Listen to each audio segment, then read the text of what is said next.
I've got a feeling you're going to hate my guts by the end of this video. I have made the life choice of pronouncing Ristar as Ristar, and I refuse to change. But by the end of the video, I'm sure you'll understand. How's it going, all you retro gamers? Sonicfan here, and on this episode of Gaming Memories, I'll be talking about Ristar.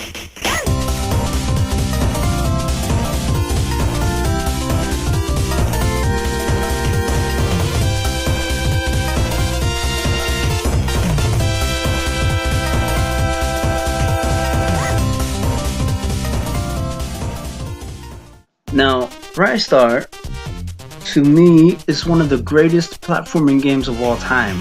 Interestingly, the game was being created during the development of the first Sonic the Hedgehog, because originally Ristar was going to be called, Sonic Team had like 3 names to choose from for Ristar before they settled on Ristar.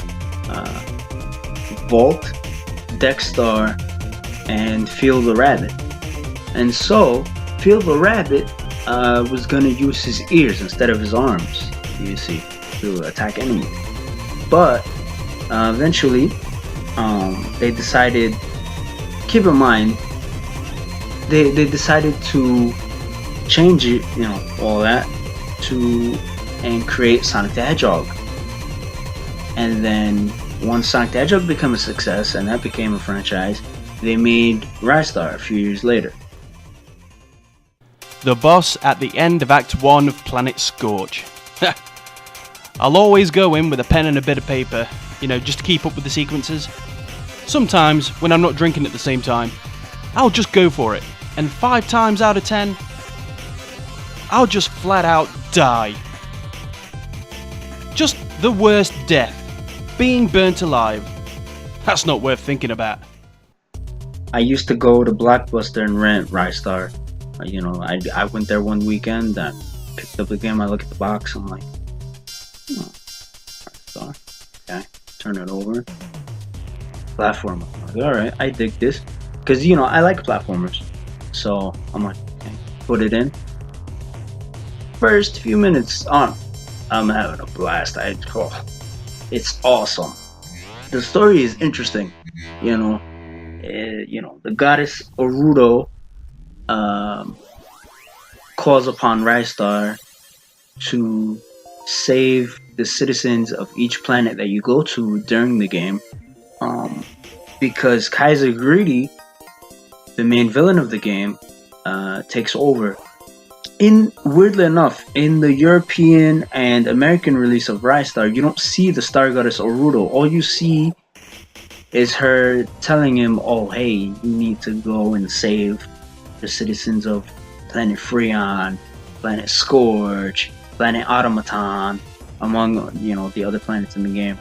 In the Japanese version, she actually shows up, and she has this really cool character design, and, you know, I don't know why they didn't put her in any of, you know, in the PAL version or the American version. They really should have. It would have added to the game, so you know who's calls upon Ristar, and it's not just a disembodied voice, which essentially in those versions it is.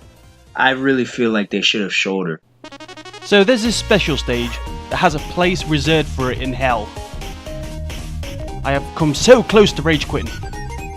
This game is so lucky there's a time limit and a few seconds between the levels for me to calm down.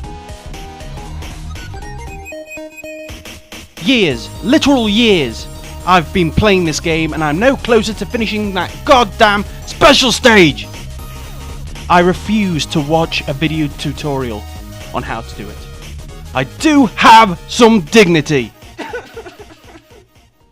One highlight for me of the game is Planet Freon. And Planet Freon is an ice planet, right? So, at the start of the level, Ristar is skiing down this, you know, this big hill, you know, skiing down, and, you know, he's skiing. He's a pro at skiing, apparently. But that's like later in the game. That's level 5, I believe. But still, that's one of my favorite levels. Planet Freon is just awesome. I like the music that plays on Planet Freon. It has like a Christmas type of vibe, which is cool. Because I love Christmas, whatever. That track could be played during Christmas. Like put that on during Christmas, have some eggnog, you're set. You know what I mean? It's really good. Another highlight of that level is that you have this little snowball fight with one of the enemies, and you're just chucking snowballs until you win the snowball fight, and then he just gives up. And then one of the level for me that stands out is this music-based level. You're jumping on drums and flutes and little horns and trumpets, and you have to give this, like, is it a radio? I don't know, some type of radio looking item that you have to give to birds, and that allows you to progress in the level in certain sections. And that's really cool, like, that they have a music type of level, because you're jumping on drums, and the drums act as trampolines, and they send you really, really, really high. That level stands out to me. That's as a great level in Ristar is that music level.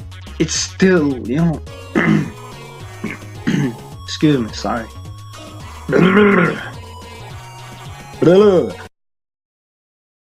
So Ristar will always have a special place in my heart. Here's why.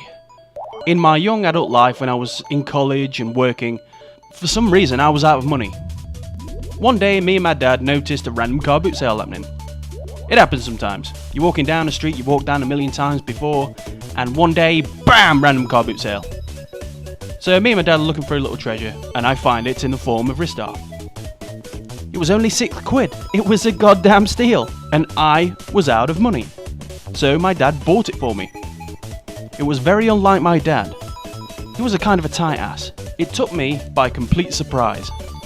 It was the only game my dad ever bought me in the history of me being a gamer. I had a job. I bought my own games. So let's fast forward a couple of years. I get a girlfriend, fiance, then a baby. We are running low on cash, so I decide to sell a few games. Games that I know would turn a few $. Guess what I decide to sell? Toe Jam and Earl, the Disney Collection, Rocky Knight Adventures, Sonic 3 and Knuckles, and lastly, Ristar. So let's fast forward a few more years. My dad was diagnosed with cancer. He had it everywhere, and sadly passed away in 2015. Every time I played Ristar before 2015, I still thought about my dad, and that game he bought me. And now I have major regrets letting that game go. Those games I mentioned before, I got those back in time.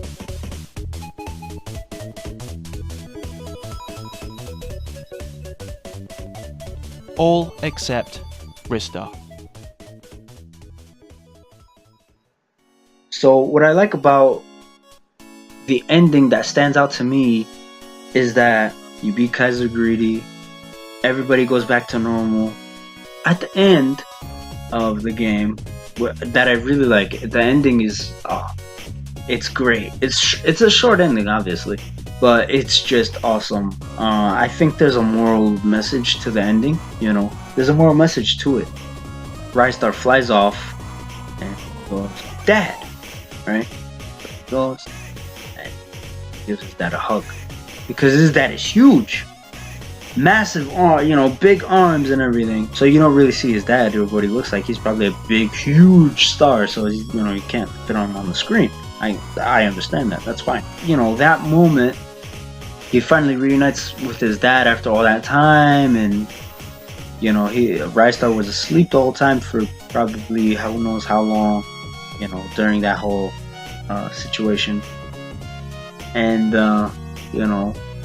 reunites with his dad, and that's just great. You know what I mean? A happy ending like that, that's awesome.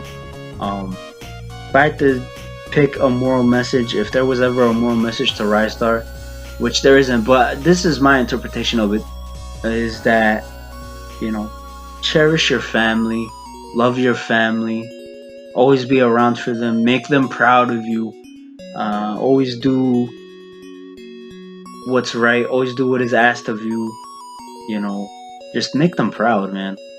Whether you have parents or just a parent, show them appreciation, show them love as much as you can, always show them love and appreciation, respect them, because they're always there for you, and it's just awesome because Ristar's dad at the end is there for Ristar.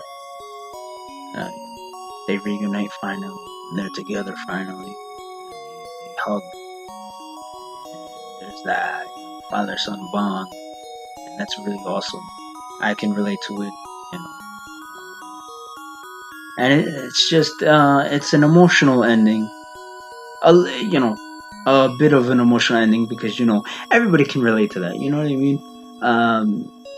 Everybody that has parents and they love their parents, and you love your parents, and you hug them, and you tell them you love them, and you know show them love and admiration, and it's just awesome. Hope you guys enjoyed this episode of Gaming Memories. I have been Sonicfan. You guys stay retro, and as I always say, have a good one, everybody.